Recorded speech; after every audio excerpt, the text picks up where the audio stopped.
Hello there, welcome back to another review. Okay guys, so let's have a look at some more anime, shall we? And I thought today we'd have a look at Satoshi Kon's Paprika, made back in 2006 and based on the novel of the same name by Yusutaka Tsutsui. And this was Kon's fourth and final film before he unfortunately passed away in 2010. I think originally this was the film that he wanted to make right after Perfect Blue, but I think the studio at the time was going to do it where it actually went bankrupt. Now make no mistake, this is a sophisticated work, it's a mind trip, and much like Perfect Blue, it's that idea of when reality merges with something else and becomes distorted, that notion of what is real, that idea of fiction and reality, illusion and reality, and in this case the idea is dreams. And many scholars and film critics have stated that Christopher Nolan's Inception borrows a hell of a lot from this movie, or at least in parts was inspired by it. How much of that is true, I have no idea, but it's impossible not to see similarities between the two if you've seen both movies. But this is why a concept like this works so well in anime form. It allows a genius filmmaker like Kon, whose career was cut way too short, to fully express himself and show his artistic vision. Now to some this film may be difficult to follow, the idea of dreams and reality, what is real, and all the visuals in the movie, the notion that dreams and reality are one of the same and are in fact harmonious. It may take you a few viewings to fully get your head around, but if you are watching this movie for the first time, my advice is to just let it do its thing, let the movie just take you on a ride and just go with it. And I think with repeat viewings you will find a lot more and more about this movie that is absolutely fascinating. Just that first time, just appreciate it for the awesome piece of work and wonderful anime that it is. It's almost a challenging and disturbing film, but one that should be truly appreciated.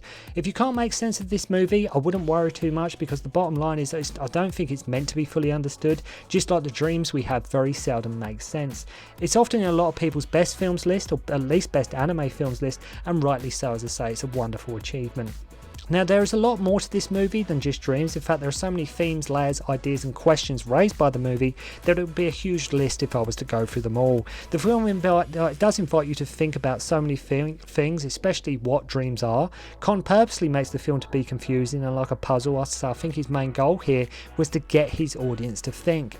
I think as well this is one of the movies that people can watch if you are from a non-anime background, much like a lot of people who saw Spirited Away back in the day and not seen an anime before, still love that movie. I think the same rule applies here. If you're not from an anime background, if you've only seen a few animes, don't worry about that. You could still hopefully enjoy this movie. This is probably going to be a very confusing review, so if it does sound like I'm waffling, babbling, not making a lot of sense, just bear with me, because I say it's probably one of the most confusing films I've ever going to try and review on this channel, but I will try my best. So here we go. So we start this circus with this like agent guy with a headpiece whispering that he is here, and right away the film sends you on a mind trip with its imagery. Then this guy's like falling through the ground, then this girl saves him, and randomly he is like Tarzan. Then he's chasing this mysterious guy where the whole way becomes sort of all distorted. He wakes next to this girl and we learn about the DC Mini, which allows people to open the door to their dreams and record them, which, let's face it, that would be quite awesome. Even in a TV sci-fi sitcom like Red Dwarf, they mention dream recorders in a few episodes, early episodes. I'm not sure out there how many of you have seen Red Dwarf, but they do mention dream recorders in that as well. She tells him early stages of dream states, more like clips, but when you get into deep sleep, that's when dreams become a lot more like blockbuster movies. In the dream, he also saw the victim in a homicide case he has been working on, and the guy we're talking about in question, his name is Captain Kanagawa. Even the opening of the movie with credits, where we see Paprika hopping around the city and the way it suspends reality with the fantastic animation, is a must-see. Anyway, she changes and learns she is the alter ego of Dr. Atsuko Chiba, and she works at a psychiatric research facility, and some of the DC Mini has been stolen. The chairman, Sejiro Unyi, he's not in favour of this device, and he says it's about controlling people's dreams, whereas Chiba says it allows her to have a deeper connection with her patients.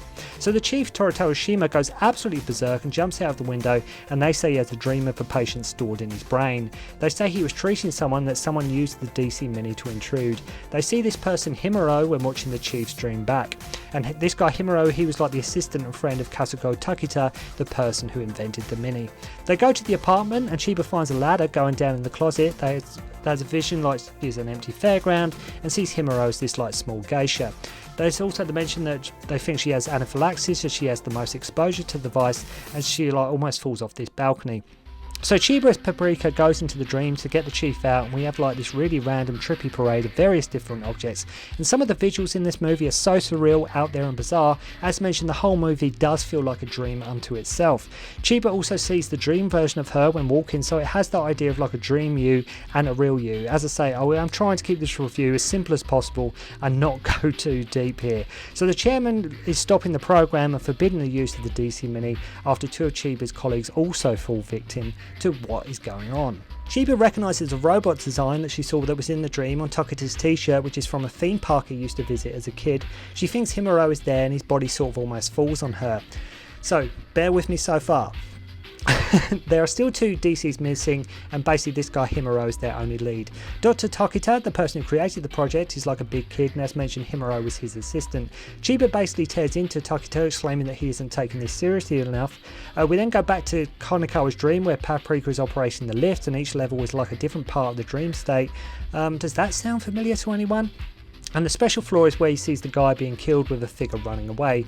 As mentioned, to describe the film in a review is no small task, and saying everything that happens is nearly impossible, but much like Perfect Blue, the imagery in this movie will stay with you for a good while after watching it. Tokita goes into Himuro's dream state to ask why he stole it, and the dreamlight merges with Konikawa's. Chiba now has to dive into Himuro's dream to save Tokita. There is even homage here to Odyssey to the West, when she changes into the Monkey King when falling, complete with flying cloud and bow staff no less. She can't see Himuro and it's his dream. I love how Paprika is like her dream state, sort of superhero alter ego here. Then she's like this Tinkerbell fairy version of her, goes down to this manhole through the sewer and flies out like a giant body version of Himuro, which is like an empty shell, and they see sort of the chairman's face etched into a tree. Now back into the real world, she gets woken up, and it turns out he was invaded by a collective dream, as there are no access restrictions on the device. It can be used to invade any psychotherapy machine. Basically, to sum that up, this thing is like it was eating up loads of dreams. Okay, it was just like say dream devouring crazy machine. So they go to confront the chairman, who thinks he is protecting people from their dreams from terrorists like Paprika. Then randomly he has like vines and octopus legs. We learn she is still in the dream, and by now in the movie there are so many things that you have seen that it's impossible not to think of Christopher Nolan's Inception, or at least think that Christopher Nolan must have seen this movie at some stage. So we learn of someone else, this Dr. Azani, who is assisting him in his goal of what he's trying to do. At one point they even go into a painting, and she becomes like a sphinx and then a mermaid. So she is caught, and we learn that Azani sold his body for the Mini, and him and the chairman want to protect the sanctuary of dreams, basically. We then have Konikawa reminiscing to these two barmen in his dream state about an 8mm short film he made when he was 17.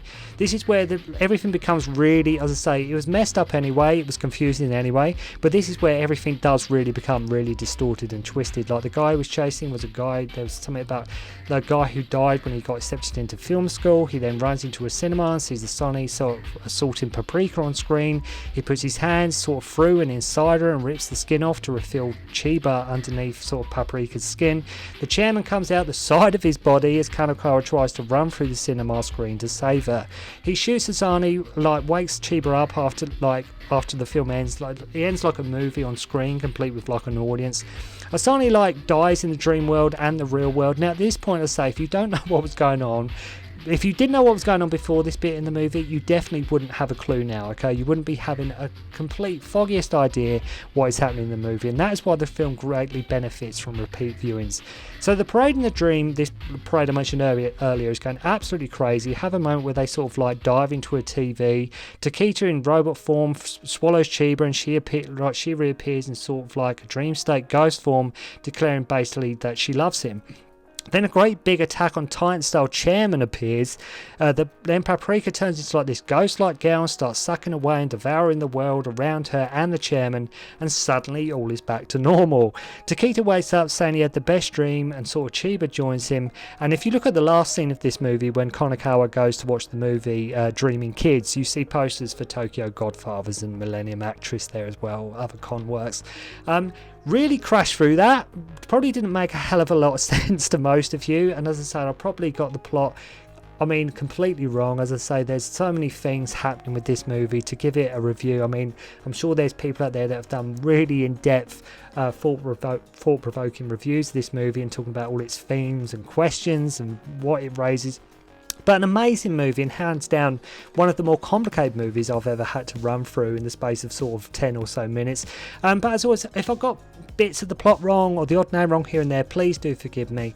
But this is an intelligent filmmaking of the highest level and shows why anime is such an awesome art form. Such a shame, like filmmakers like Kon's film career was cut as short as it was.